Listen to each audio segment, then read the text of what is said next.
A single KGB intelligence report provided the answer. The wind that swept across the ice fields of the Kola Peninsula in the winter of 1964 wasn't a wind at all. It was a force of nature, a blade of pure cold that scraped the world down to its bare, frozen bones. The temperature hovered at a point where Celsius and Fahrenheit converged in a shared, meaningless agony, -40. The darkness was total. A black wool blanket pulled tight over the top of the world, broken only by the faint, ghostly shimmer of the aurora borealis. A silent cosmic curtain that felt more like a warning than a wonder. In this void, sound itself died, absorbed by the endless snow and the profound, suffocating cold. Then a low, grinding drone began to permeate the absolute silence. It was not the high-pitched whine of a jet, but the deep, laborious thrum of heavy turboprop engines fighting the dense, frozen air. From a wall of blowing snow, a shape emerged. A Soviet Antonov AN-12, a four-engine military transport, its navigation lights weak, blood-red jewels in the gloom. It descended with a tense, deliberate slowness, its pilot flying purely by instruments, trusting dials and gyros over eyes that saw only a swirling, white nothing. Below, hidden in a shallow valley, a runway of compacted ice and snow materialized, its faint guide lights activated only at the last possible second. It was not on any NATO map. It did not appear in any civilian aviation chart. Its designation, if it had one, was known only to a handful of men in Moscow. The An-12's wheels hit the frozen surface with a streak of protesting rubber and a cloud of ice crystals. It taxied towards a cluster of low, snow-drifted buildings that looked more like geological formations than man-made structures. The plane's rear ramp lowered with a hydraulic moan, and a team of soldiers, their faces wrapped in heavy masks against the cold, moved with a tense, urgent efficiency. The cargo they unloaded was not marked with the usual military stencils. There were no unit designations, no inventory numbers, no factory stamps. The crates were plain, heavy wood, reinforced with steel bands. The only markings were small, stenciled warnings in Cyrillic, Ostorozhno, caution, and Verk, this side up. The officers supervising wore greatcoats with no insignia of rank. They spoke in clipped, low tones, their breath pluming in the Arctic air. The transfer documents they signed were singular. At the top and bottom of each page, stamped in severe, blocky red letters, were the words that transformed this remote ice field into one of the most significant places on Earth. Top secret, special file, zero exposure. Inside those crates, nestled in custom-cut polyethylene foam that was itself a marvel of chemical engineering, was something the Soviet Union had spent nearly a decade and untold billions of rubles to build, but had never dared and would never dare to test. And that fact, more than any earth-shattering explosion, any mushroom cloud filmed by distant cameras, was what truly terrified the analysts in the warm offices of NATO. A weapon you were afraid to light was a weapon that lived only in the realm of nightmare, where its power was limited not by physics, but by the darkest corners of human imagination. The late 1950s were a time of terrifying, monumental spectacle in the world of nuclear arms. The Soviet Union had shattered the atmosphere with the detonation of the RDS-220, the Tsar Bomba, in October 1961. A 50-megaton Leviathan, it was the most powerful weapon ever detonated by humankind. The flash was visible from 1,000 kilometers away. The shockwaves circled the globe 3 times. The mushroom cloud punched 60 kilometers into the mesosphere. For Nikita Khrushchev, it was the ultimate political theater, a brute force announcement that the USSR could outmuscle the West in the arena of apocalyptic power. But inside the concrete warrens of the Soviet General Staff headquarters on Arbatskaya Square, the mood among the strategists of the strategic rocket forces was more sober, even anxious. They understood a terrible operational truth that the politicians preferred to shout over. One giant bomb does not win a nuclear war. It was a clumsy, slow, politically fraught weapon. The modified Tu-95V bomber that carried it was vulnerable. Its size made it a visible, single-point failure. It was the ultimate bluff. What they needed was something else entirely. A weapon system not defined by sheer size, but by insidious utility. Their requirements, scrawled in precise handwriting in classified notebooks, were a recipe for a strategic nightmare. Smaller. Warheads that could be fitted onto the new generation of intercontinental ballistic missiles like the R-16, or even carried by tactical systems. Size meant numbers, and numbers meant a survivable second strike force. Faster to produce. The Tsar Bomba was a bespoke monster. They needed something that could be built on an assembly line using components that didn't require the entire output of the Soviet nuclear industry for a year. Harder to detect. This meant less flash, less radiation signature on launch, a smaller footprint that would confuse and overwhelm NATO's nascent satellite and radar early warning systems. Capable of doing what no existing warhead could. This was the most cryptic and most crucial requirement. It hinted at a desired effect beyond simple blast and thermal destruction. It spoke to a weapon that could negate defenses, that could exploit a specific, hidden vulnerability in the enemy's posture. And so, from these grim requirements, a new hyper-classified program was born. It was buried so deep within the bureaucracy of the Soviet nuclear weapons complex, the mysterious Ministry of Medium Machine Building, that its paper trail was designed to vanish. Its codename rarely even appears in archives that were declassified after the Soviet Union's fall, a ghost in the machine of history. It was designated Project Grom-2. Officially, in the bland, deceptive language of internal budgets, it was listed as Advanced Thermonuclear Development Phase 2, a harmless title for a program of pure theoretical physics. Unofficially, among the handful of physicists, engineers, and KGB minders who knew its true contours, it was understood as something far more profound, an attempt to build a weapon that defied the accepted rules of nuclear physics, not by making it bigger, but by making it stranger. The Tsar Bomba was a sledgehammer. Project Grom-2 aimed to create a scalpel made of pure, contained starfire. Its design principles diverged radically from the proven two-stage Teller-Ulam configuration of most thermonuclear weapons. While the details remain locked in Russian vaults to this day, the whispers that seeped out through defectors and the painstaking analysis of NATO intelligence painted a picture of a device whose core depended on a rare, monstrously unstable isotope. Unlike the relatively stable plutonium-239 or uranium-235 of fission primaries, the Grom-2's heart was theorized to be a core of californium-252 or an alloy incorporating it. CF-252 is a man-made element produced in minute, agonizingly expensive quantities in high-flux nuclear reactors. It has two properties that make it the stuff of both a physicist's dream and an engineer's nightmare: an extremely high neutron flux and spontaneous fission. It is, by its very nature, always on the verge of beginning a chain reaction. This was the Grom-2's terrifying genius and its fatal flaw. Theoretically, this meant the weapon could have a vastly reduced critical mass. It could be small, perhaps the size of a large beach ball, yet yield an explosion in the high kiloton or even low megaton range. It would require less conventional high-explosive lensing to implode the core, making it lighter and more reliable. But this same property made it not just dangerous, but fundamentally unpredictable. Declassified scientific memos from the affiliated Artemis-16 laboratory, later known as Serov, circulated only at the highest levels, contained stark, chilling warnings that read more like the notes of a doctor describing a terminally ill patient. 1. Chain reaction initiation remains mathematically unpredictable under field conditions. Stochastic models suggest a 0.7% chance of pre-initiation during the final assembly stage, a 1 in 140 chance of the bomb going off as it was being put together. 2. Thermal runaway possible during extended storage. Cooling systems must maintain core temperature below -10 degrees Celsius at all times.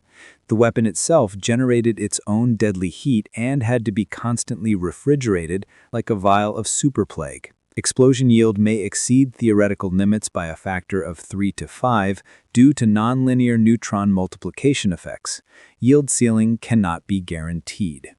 They weren't just building a bomb, they were building a lottery ticket. The same device could yield 100 kilotons or 500. You wouldn't know until you used it. This was a weapon too dangerous to test. A full-scale detonation could unleash uncontrollable, unpredictable effects. Too unstable to trust in a missile silo or on a bomber alert crew. Yet it was too powerful a concept for the Soviet military mind to ignore. So why build it? Why pour resources into creating a sleeping dragon you could never wake, for fear it would burn down your own kingdom? The answer was found not in a physics journal, but in a single stark KGB intelligence report filed in 1963. The report summarized the findings of agents embedded in Western Europe and the United States, focusing on NATO's emerging strategic doctrine. It highlighted a growing Western reliance on hardened underground command bunkers, on the policy of launch on warning, and most critically, on the development of early primitive anti-ballistic missile systems like the U.S. Nike Zeus. The report concluded with a prescient analysis. NATO's strategy was shifting from pure retaliation to one of damage limitation. They were seeking a shield. Project Grom 2 was the ultimate spear, designed to shatter that shield before it was ever completed. A weapon you did not need to test if its mere rumored existence forced the enemy to abandon their defenses in despair. It was a psychological weapon clad in the chrome nightmare of physics. Its target was not cities, but the mind of the adversary. And in that, it was already a success. The champagne corks had barely stopped popping in the ballrooms of the Pentagon when the first grainy blueprints began to filter into the hands of the KGB's first chief directorate. It was the dawn of the 1960s, and the United States, under the existential dread of the missile gap and the trauma of Sputnik, was undertaking the greatest engineering project since the pyramids.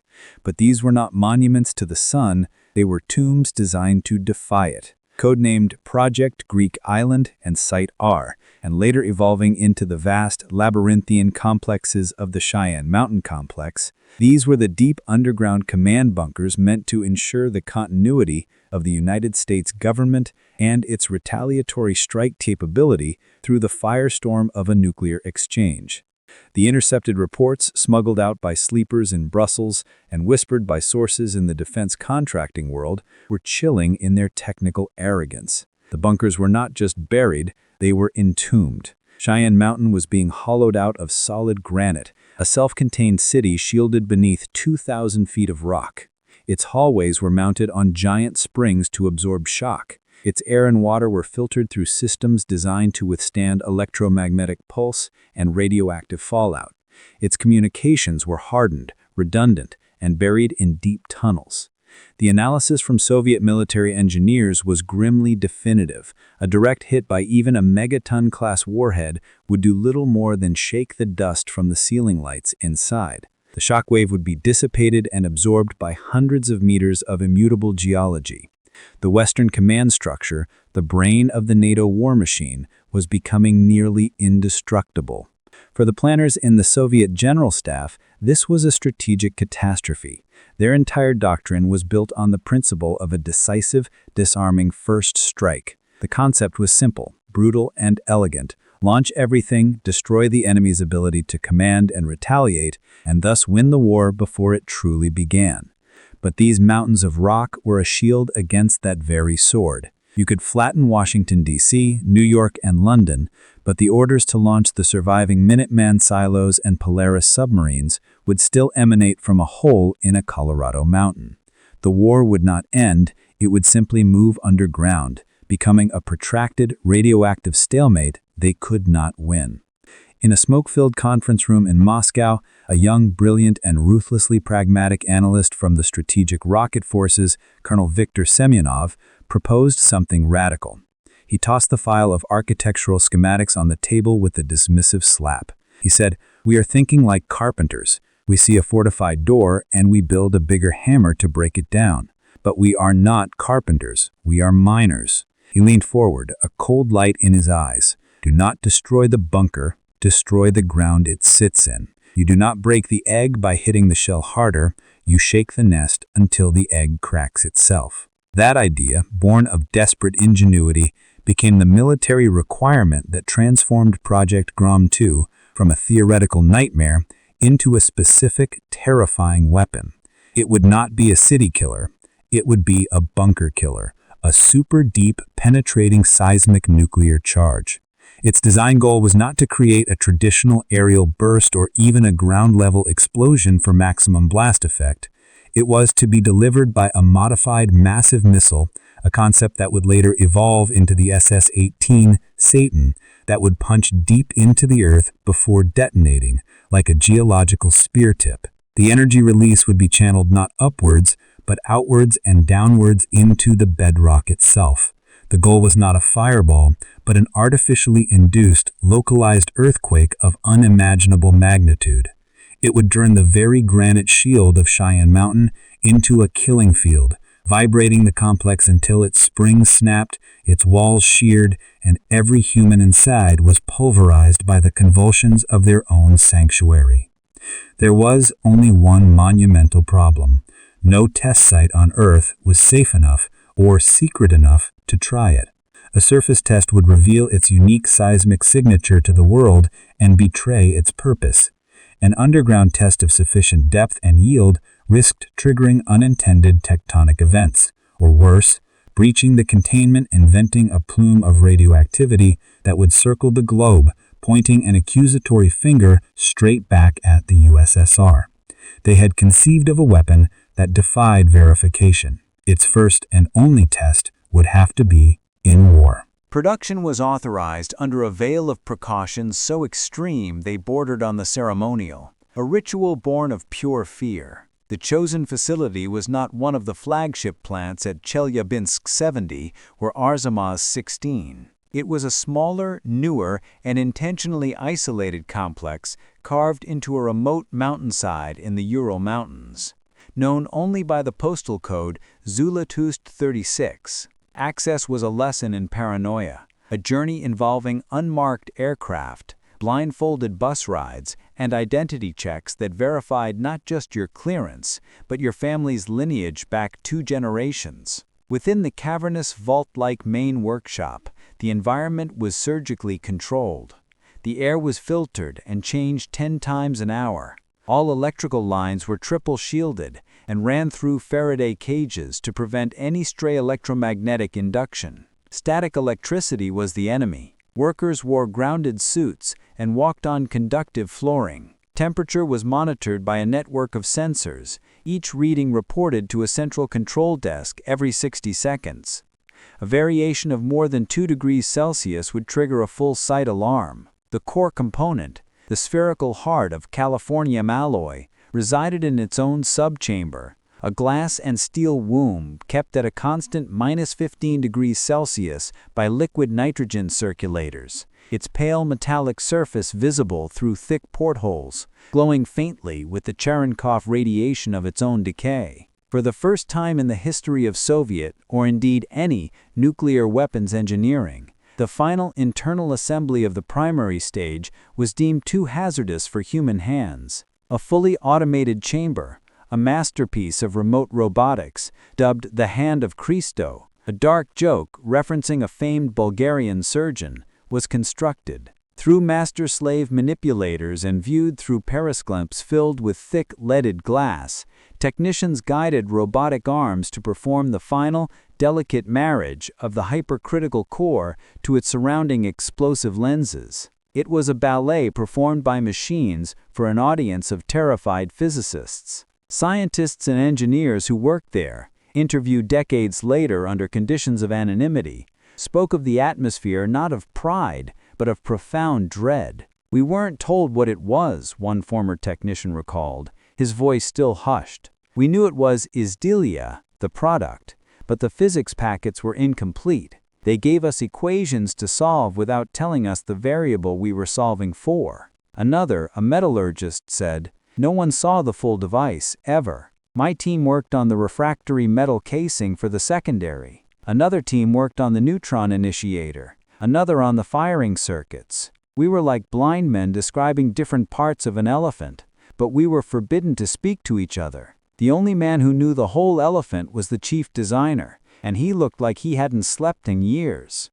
The The most poignant testimony came from a health physics officer. "I hated being near it. Everyone did. You could feel it. Not a sound, not a heat, but a presence." The radiation monitors chirped a steady background rhythm just from the spontaneous vision. It was a heartbeat. A sleeping, dangerous heartbeat. The safety protocols weren't about preventing accidents. They were about preventing awakening. But in late 1966, despite the fear, the weapon was complete. Designated Izdilia 602S, it sat in its transportation cradle, a polished metal ovoid the size of a small van, crisscrossed with coolant lines and sensor ports, humming softly with its own lethal vitality. And now the Soviet Union faced its final ironic logistical challenge. They needed a place to hide something they had built but could never safely use. Transportation was an operation of such secrecy it made the assembly look like a public parade. The movement order bore only one signature, that of the Minister of Defense, and was valid for 72 hours. The weapon was removed from its cradle and sealed inside a double-walled transportation container made of boronated steel and lead. The exterior was stenciled with deliberately bland, misleading labels. METEOROLOGICHES KOYE OBORUDOVANEYE CHREUZVYCHYANNOYE KRHUKOEE. Meteorological equipment, extremely fragile. Under cover of a routine military logistics movement, it began its journey north. A shielded, heavy-duty train car carried it from the Urals to the closed port of Severomorsk, the icy home of the Soviet Northern Fleet. There, under the perpetual twilight of the Arctic winter, it was transferred to the hold of a modified Albatross-class cargo vessel, the MV Geophysic, a ship outwardly engaged in polar research. The Geophysic's true destination was a speck in the Barents Sea, the island of Nova Zemlya, but not the southern test zone scarred by the fires of 100 atmospheric blasts. It sailed north, past the Matachokan Shar Strait, into the desolate frozen reaches of the archipelago's northern islands.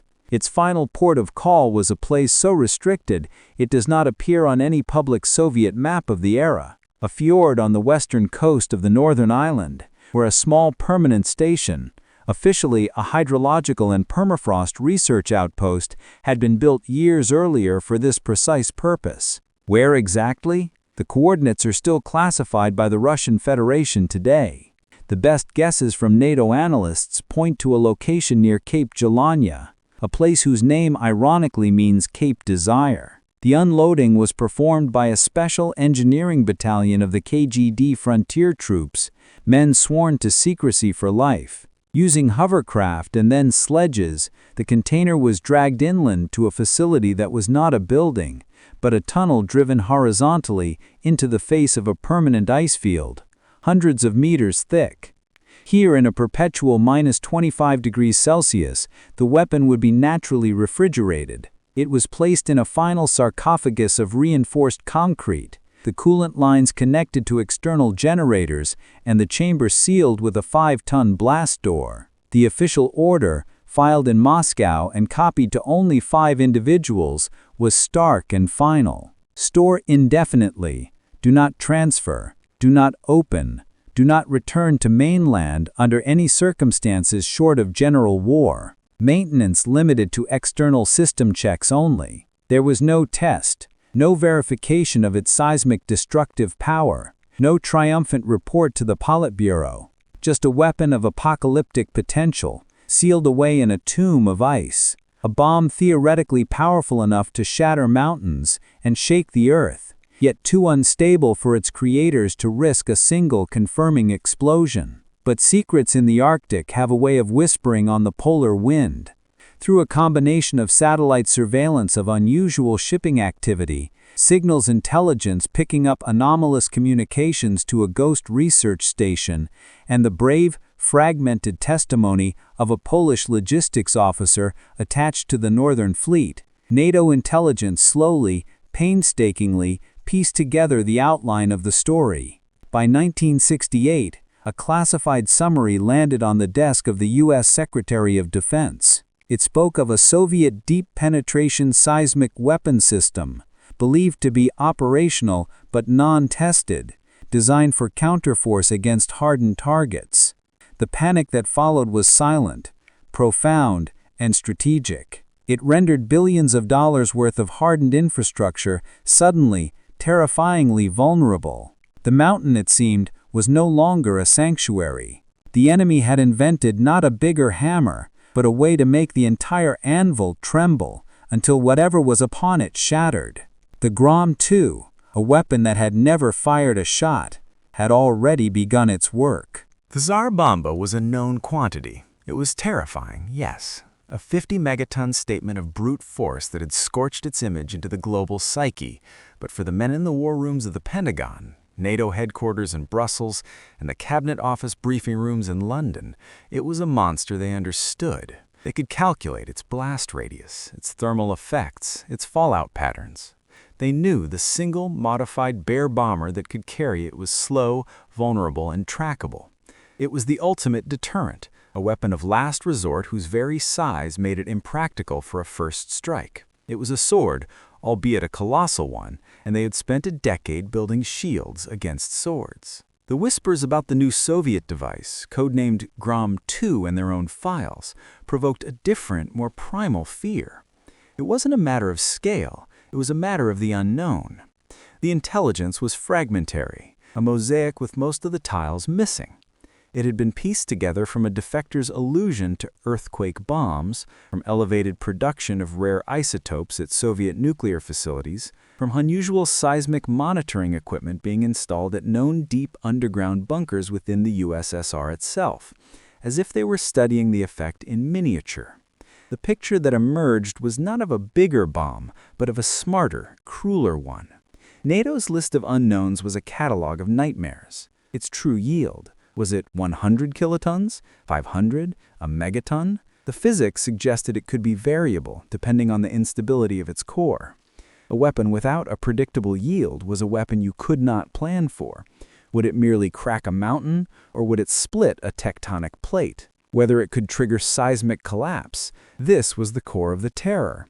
Did the Soviet science actually work? Could a nuclear explosion, precisely placed, be tuned to amplify through bedrock like a tuning fork, turning solid rock into a lethal, vibrating jelly? Or was it a bluff? The inability to answer this question was paralyzing. Whether it could be launched by missile. The Tsar Bomba needed a plane. If Grom 2 was as compact as rumors suggested, it could be fitted to the massive new SS-9 Scarp or the forthcoming SS-18 Satan ICBM. That meant it could arrive without warning in under 30 minutes on a trajectory that plunged straight down a subterranean spear rather than an aerial hammer. How many existed? Was there one prototype sitting in the ice? Or had the Soviets already, in their grim, efficient way, produced a dozen or 100 and secreted them in silos across the vastness of Siberia? The difference between a curious prototype and a deployed weapons system was the difference between a laboratory accident and Armageddon. A 1968 Pentagon report titled Assessment of Soviet Hard Target Kill Capabilities contained a paragraph that would define Western strategy for a generation. It read, "If the Soviet Union possesses, or is close to possessing, a specialized high-yield Earth-penetrating warhead capable of destroying our deepest underground command infrastructure through focused geological shock, the foundation of our second strike policy collapses. Our retaliatory capability becomes contingent on a launch on warning posture of unacceptable risk. The strategic balance, and with it the doctrine of mutually assured destruction, is rendered null." In simpler terms, their entire strategy was based on the idea that their leadership would survive the first blow in their mountain bunkers, then order retaliation. If those bunkers were now killable, then the only way to ensure retaliation was to launch their missiles before the Soviet missiles landed, based solely on radar warnings that could be false. It forced them to the hair trigger they had desperately sought to avoid. The Grom-2, a device that had never seen the light of a detonation, had achieved the ultimate psychological victory. It had made the West's greatest strengths look like fatal vulnerabilities. A bomb that didn't need to explode had terrified every military planner from Washington to London to Bonn. The collapse of the Soviet Union in 1991 was not a neat, orderly process. It was a chaotic unraveling, a century of pent-up historical pressure blowing apart the seams of an empire. In the turmoil, the vast secret machinery of the security state began to rust from within. Ministries were renamed, split, or abolished. Officers sold files for food. And the most dangerous secrets, the ones too terrible to even document fully, slipped into the cracks of history. Project Grom-2 did not have a single file. As per the doctrine of razgranietsenia, or compartmentalization, its documentation was deliberately split between several ministries to prevent any one person from seeing the whole. The physics papers resided with the remnants of the Ministry of Atomic Energy. The engineering schematics for the delivery vehicle were with the Strategic Rocket Forces archives. The production logs were with the Ministry of Medium Machine Building. The storage and deployment orders were solely within the archives of the KGB's first Chief Directorate. And the maintenance reports from the Arctic, they likely existed only in the files of the Northern Fleet Special Infrastructure Directorate, a department that simply ceased to exist. Each archive contained only fragments of the monster.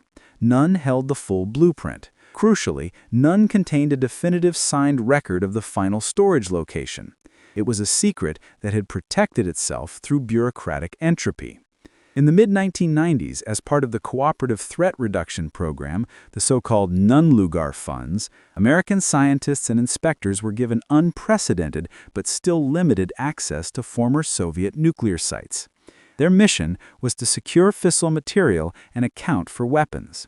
In quiet conversations with their Russian counterparts, over glasses of vodka in worn-out offices, the question of specialized experimental warheads would occasionally arise. The Americans would hint delicately at seismic weapons, at deep penetration concepts. The Russian replies, from men who may have genuinely not known or were under orders to forget, were always the same, delivered with a weary shrug or a blank, uncomprehending stare. No records, no inventory, no confirmation. It was the ultimate dead end. The weapon had vanished into the fog of the Soviet collapse as completely as that had once been hidden in the Arctic mist. Today, the theories persist, fueled by the enduring mystery. Some believe the device still lies somewhere in the Arctic, in its tunnel of ice. They paint a picture of a decaying concrete sarcophagus, its coolant lines long frozen, the faint, deadly heartbeat of its core still ticking away in the eternal dark, guarded only by polar bears and silence.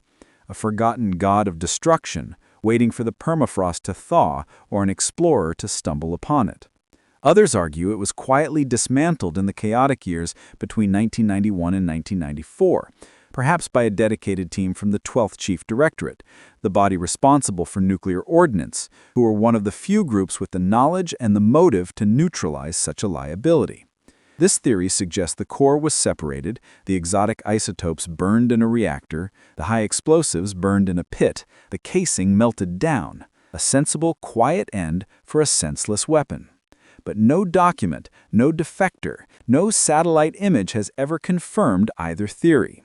The Grom-2 passed from a state secret to a historical ghost. In the end, after sifting through the whispers, the fears, the fragments of science, and the echoes of panic, the truth of Project Grom-2 may be both simpler and more profound than any conspiracy. The Soviet Union, in its relentless drive for strategic advantage, had succeeded in creating a weapon too dangerous for its own creators. It was the Icarus moment of the nuclear age, flying too close to a sun of pure, uncontrolled physics.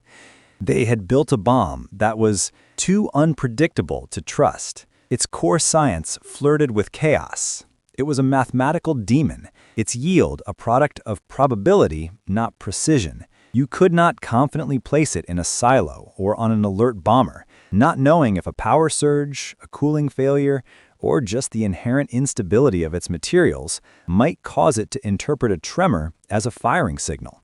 Too powerful to test, A full yield test would have been an announcement of a capability that would force an immediate and desperate NATO response, likely accelerating the arms race to even more unstable heights. But more than that, the test itself was unconscionable. The risk of triggering a larger seismic event, or worse, the vanishingly small but non-zero chance of an atmospheric ignition, made the active testing potentially a species-level suicide. Some doors, once opened, cannot be closed. Too important to destroy. For all its danger, the concept was a masterstroke of strategic coercion. Simply by letting the rumor of its existence seep into the NATO's consciousness, they had achieved a monumental psychological victory. Dismantling it would be admitting the bluff, or giving up a card they might, in the absolute extremity, need to play. So they preserved it, but at arm's length, in a frozen limbo.